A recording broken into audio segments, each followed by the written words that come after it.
What's going on, guys? Another beautiful day here in sunny California. Check out this little trail. This is another one of my little hidden treasures. It's nice, it's kind of secluded, not a lot of people around. Just a nice kind of fun spot to go riding every once in a while. Today we are going to be talking about the Populo Scout. So this is an electric bike that feels like it'd be a really good fit for an urban environment. Maybe even some basic trails because it's got this suspension in the front, but I definitely would not recommend like going on anything too intense. Like I wouldn't go over these rocks or anything really right here. I mean, it's not like an off-road bike, but it does have suspension, so that's kind of cool. The Scout runs for $1,699. It's got a 350 watt mid-drive motor that drives this bike to a top pedal assist speed of 20 miles per hour. It has an estimated range of 38 miles, and it does have front suspension. Like I said, it's got disc brakes in the front and the rear. It has an integrated headlight, and it has a comprehensive and easily navigable heads-up display, which I really like about this bike. So check this out. It's got this thing right here, which we'll talk more about in just a few minutes. So I'm going to do a quick walk around of the Scout here real quick, just so you guys can see this bike in its entirety. And then I'll go over the stats of the Scout, and towards the end of the review, we'll actually take it for a spin here.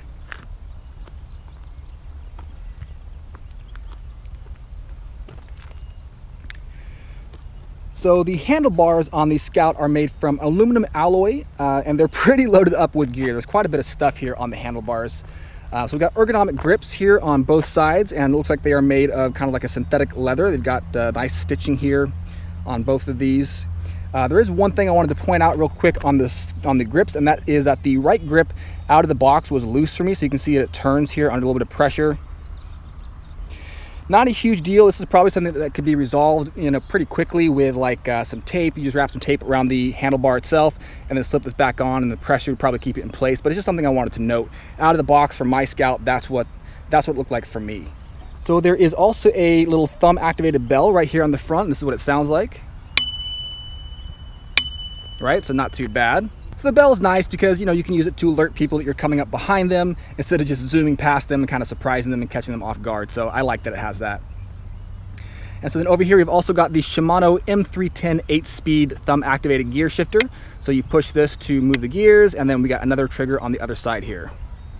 And then here in the middle of the handlebars is the heads-up display, which I definitely am impressed with the heads-up display on the Populo Scout here. Let's see if we can turn this thing on. Yeah, so hopefully you guys can see that.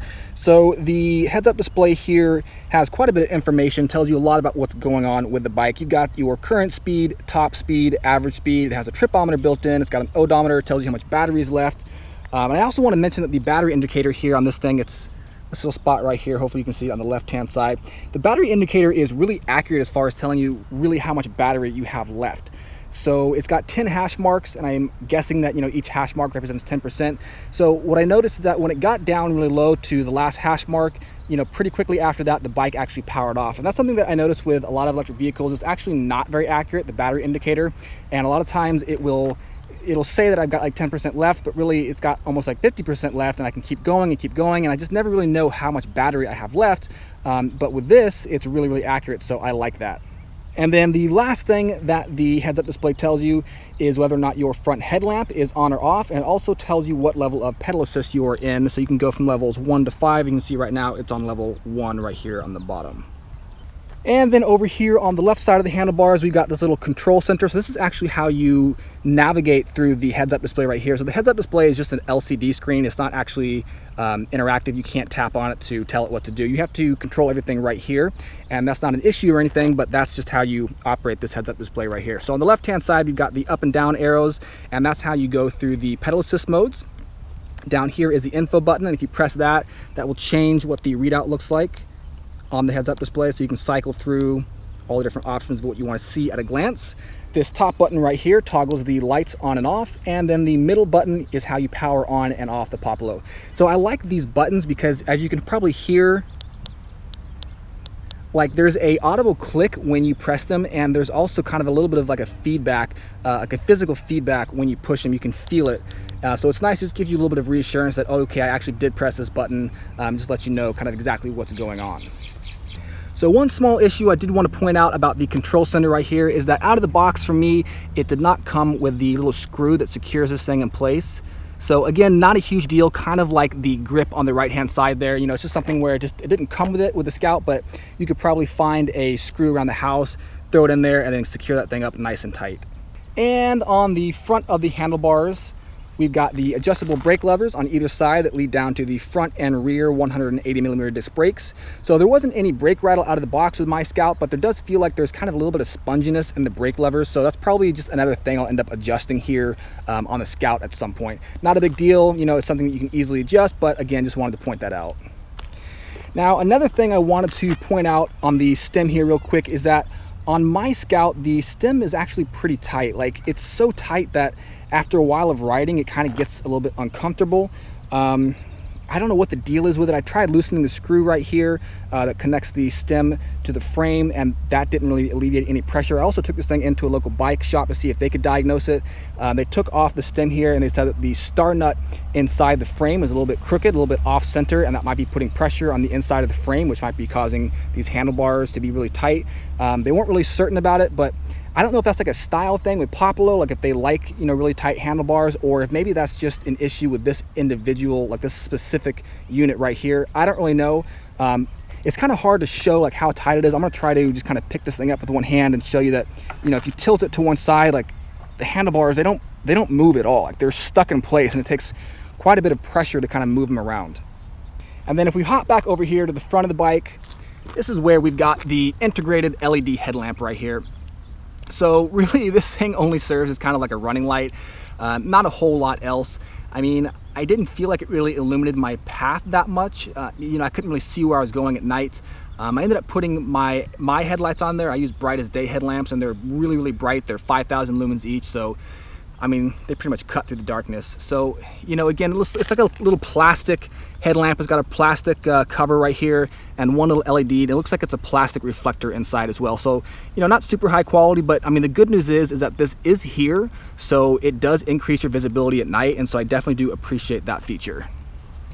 And right below the headlamp here, we've got the Suntour NEX E25 suspension. So these things, they've got 50 millimeters of travel, not a whole bunch, but you know, they kind of get the job done for, I think, what the paradigm of this bike is. And really, again, like I feel like the Scout is more of an urban bicycle, even though it's got kind of like a mountain bike look, and even though it has suspension, I mean, I wouldn't really recommend taking this thing on super intense trails or anything. So again, like 50 millimeters of travel, not a whole lot, but it does a good job of just dampening, you know, little bumps. If you're going off of a curb, if you hit like a small pothole, going over big cracks, like stuff like that, it does the job well, but I wouldn't expect it to perform super well over like huge jumps or anything like that. So the tires here on the Populo Scout are 28 inches in diameter. They've got smooth tread. You can see right there, nice and smooth, no knobs or anything like that. They can be inflated to a max PSI of 65, and they've got a nice little kind of reflective strip right here, which does work really well at night. Like when cars hit this, it's really, really bright. Again, it just does a good job of kind of increasing your visibility at night to other cars and stuff. Just kind of like a nice little added kind of protective feature for it. So I like that it includes that on the tires here. On the Populo Scout website, it says that the maximum width of the tires that this thing can accommodate is 38C, but these tires right here are actually 48C, so they're a little bit wider, and they seem to fit pretty much fine. Now, the frame of the Scout is made from 6061 aluminum alloy with smooth welds, and it comes in two different sizes here, a 49 centimeter frame and a 54 centimeter frame. So I got the 49 centimeter frame. I'm a 5'10" rider, so that fits me pretty well. With the 28-inch tires, I mean, it does feel a little bit tall for me. The standover height at the lowest point is 32.5 inches. So again, for me, like I don't have that long of legs. It does feel a little bit tall, but that's probably just personal preference. The Scout also only comes in one color, and that's flat black, but for me, that just happens to be my favorite color, so not an issue. I like that it comes in black, but if you are looking for a variety of colors to choose from, you're not going to get it with a Scout. This is the only model that you can get right here, the flat black in 49 centimeters or 54 centimeters. So the 49 centimeter frame, which again is the one I have here, without the battery in it, weighs 47.6 pounds, and with the battery, it weighs 54.6 pounds. So speaking of the battery, I really like how the battery pack integrates into the frame here. I mean, it's not completely flush, but it's also not wider than the frame is itself. So I didn't have any issues while riding, like my knees didn't hit it, I didn't bump into it, so I dig that. And inside the battery pack are Panasonic cells, and this is a 36 volt, 13 amp hour, 468 watt hour pack. So on the Populo's website, they estimate that the range per charge is 28 miles, which is pretty much like exactly what I found during my testing. I was really surprised. I ended up averaging 27 miles per charge. And again, I'm a 200-pound rider, and I was using the max pedal assist mode, the 5th one, that's the highest one the entire time. So that was like really impressive to me. I was definitely surprised that it got, you know, the advertised range. I mean, especially since like I find that with most of the electric vehicles that I test, there's a pretty big gap between like the company's estimated range and the real world range. So it's just nice to see that, you know, the real world range here was really close, almost exactly what Populo estimated. Okay, so the battery is easy enough to remove here. You just put the key in like this, give it a twist, and then while the key is twisted, you pull this lever right here, and then the battery pops off this way. It's really easy. It just takes like half of a second. So the key there is only used to actually take the battery pack off. It's not used to turn it on. On the top of the battery pack right here is a little push button, and if you depress that, it'll tell you, give you kind of a quick glance at how much battery you have left. It's got 4 hash marks, green LEDs. So 4 indicates that you've got 100% battery left, 3 75% or left, 2 is 50% or left, and of course 1 is 25% or less. Okay, so probably one of my favorite features about the battery right here is that on the right hand side there is a USB port, right? So that means that you can use this USB port, you can put your cell phone, your GPS, like whatever you want up here on the handlebars, and you can actually plug it in to the USB port right here, and you can power it while you are riding. Now, what's also awesome is you can take the battery off, and then you can use the USB port as kind of like a portable battery bank. So you can charge this thing up while it's on the bike, while it's off the bike, or you can just take this thing with you and use it as a battery bank. That's really cool. And then at the bottom of the Scout here, we've got the Bafang 350 watt mid-drive motor. So this motor right here uses a torque sensor to determine how much power to administer, like when you're pedaling. And to me, it feels like it was really accurate. Like in my experience, the power comes on very quickly after I started pedaling, and it shuts off pretty much almost instantly after I stopped pedaling. So it feels more like the motor is enabling me to pedal versus the motor just kind of taking me along for the ride. You know, like I kind of get that feeling with some cadence sensors where, you know, you'll start pedaling and then a few seconds later it'll activate, and then you can stop pedaling, but the motor is still activated, and it just really feels like you're pulling you. It feels like the motor is just pulling you along. So hopefully that makes sense. And then if we go over to the stem, I wanted to show you guys that the seat adjust here is actually tool adjust, so it's not quick adjust. You got a little tool right here to adjust the seat height. Now it does come with the tool, but there's no place like on the bike to store it like there is the Go Cycle. So it comes with the proper size Allen wrench just in case you don't have one. So you can throw that in your bag wherever, store it with you in case you want to adjust the seat on the go. And then on the top here, the seat, this is a Velo seat. But on the company website, it actually says that it is a Sionli saddle, but this one here, my version, came with a Velo seat. And then over here on the back of the seat post, we've got this little reflector, which again just kind of adds another layer of visibility at night. Just kind of like an added safety feature, just so hopefully cars and traffic can kind of see you, you know, when you're riding at night. And at the very back of the Scout here, we've got the Tourney TX derailleur. So again, there's a little bit of a discrepancy between what actually came on my Populo Scout versus what was on the company website. So on the website, it says that the Scout comes with the Shimano Altus derailleur, which is like one step above the Tourney. But this one, again, it comes with a Tourney TX derailleur. And I do want to mention that with this derailleur, I think just because how sensitive the motor is and the fact that the motor is relatively powerful, I've had some issues with chain derailment. You'll probably notice that there's a fair amount of chain grease kind of all over the bottom here. I actually had a derailment again today as I was coming here to film. Now, it's definitely my fault that I had the derailment. I was pedaling pretty hard on the fifth pedal assist mode, switching gears, and it just popped right off. So that's not that big of a deal, but I do want to mention that the chain guard here does feel kind of like poorly made. It doesn't fit very well, and it's kind of difficult to not take it off, but to line these screw holes back up when you put the chain guard back on. And the other kind of small issue with the chain guard here is that the fasteners that this thing attaches to on the opposite side here, you can't see them, but it's behind the chain guard here. There's these little prongs that stick up, one here, there's one here.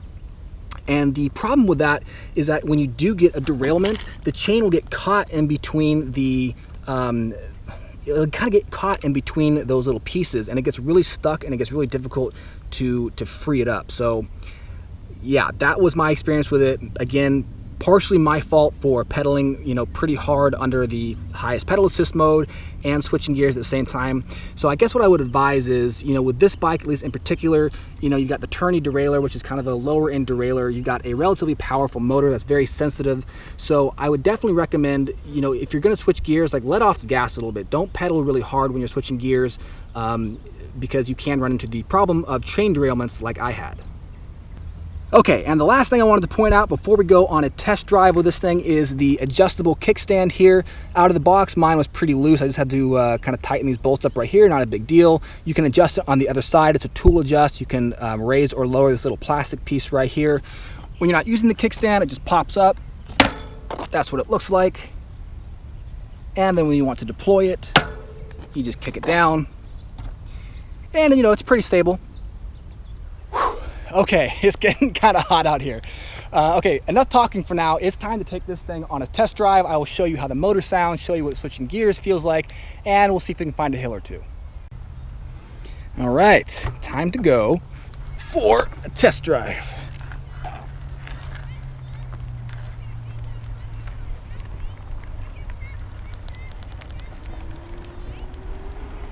All right, so I'm in the top pedal assist mode right now. I'm going to stop actually real quick, or slow down. I want to show you guys just how sensitive this torque sensor is here. Okay, so I'm going to start pedaling right now, and then like seriously, as soon as I start pedaling, this thing starts feeding power into the bike.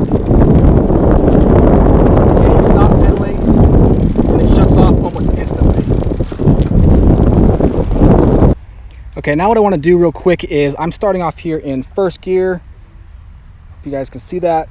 I'm just going to start off kind of slow, switch through the gears, and so you guys can kind of hear and see the acceleration on this thing. Second gear. Third gear is kind of rough. Fourth gear. Fifth. Sixth. Seventh. So I just hit 8th gear, nothing happened. Oh, there we go, let's just switch to 8.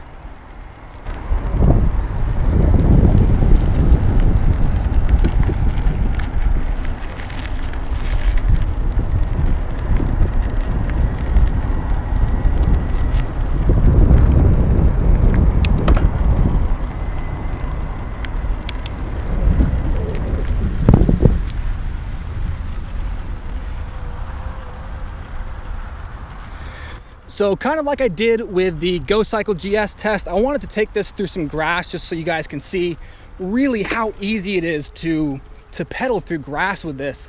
Again, the Bafang motor is just super sensitive with pedal assist. I'm in 8th gear right now and I'm barely giving it any pressure, but it's just kind of just making me feel like a lot more powerful than I am, just again because of how sensitive the motor is.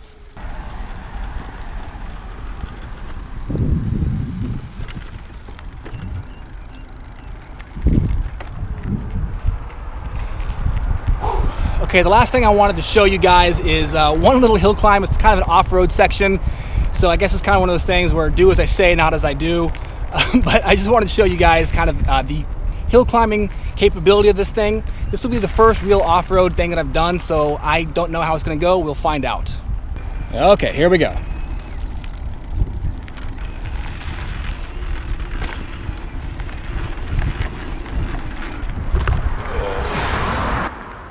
Okay, sorry, I had to use 2 hands there to get up, but yeah. All right, guys, that is it for the Populo Scout review. I hope you guys dug this review. If you are going out to ride, just remember, please be safe, wear a helmet, and if you are riding at night, like I talked about, just make sure that you've got your headlamp on. If you don't have reflectors on your bike, add those. It's definitely nice and helpful to have increased visibility at night. So anyways, have fun, have a great day. Thank you again for watching, and peace. Hey guys, it's Court. That was Brent, who's been helping out with reviews on EBR. He's getting better, but I realize there are some pieces that might be missing, some of the shots and stuff. The reason I'm working with him is to try to cover more bikes, because I can only do so many myself, and I just feel like getting all the details, getting all the specs worked out, and presenting them to you is something that's worth striving for. And again, he's working hard, we're doing our best. Some of the things that I feel like maybe they weren't completely covered or that I wanted to call out was fenders. The bike does come with fenders. Brent told me he took them off because they were rattling all over the place. Doesn't surprise me. Some of the cheaper fenders can do that. Also, compared to the Populo Sport that I reviewed maybe a year and a half, 2 years ago, 2015, 2016, this bike has 8 gears. That was a single speed, and it was $1,000. This one's about $1,700, so $700 more. I mean, that's a pretty big step up. So you get additional gears. You also get a higher capacity battery. That one was 36 volt 10.4. This one's 36 volt 13. So, big step up in terms of capacity. It's using a mid-drive, which puts weight low and center on the frame, better for balance, just like the battery. It was also centrally mounted on the frame. This one has hydraulic disc brakes with 180 millimeter rotors. Like, that's not bad. Adjustable reach. Brent was talking about how they were kind of like soft. Still, I prefer hydraulic disc brakes over like the rim brakes that were on that other Populo bike.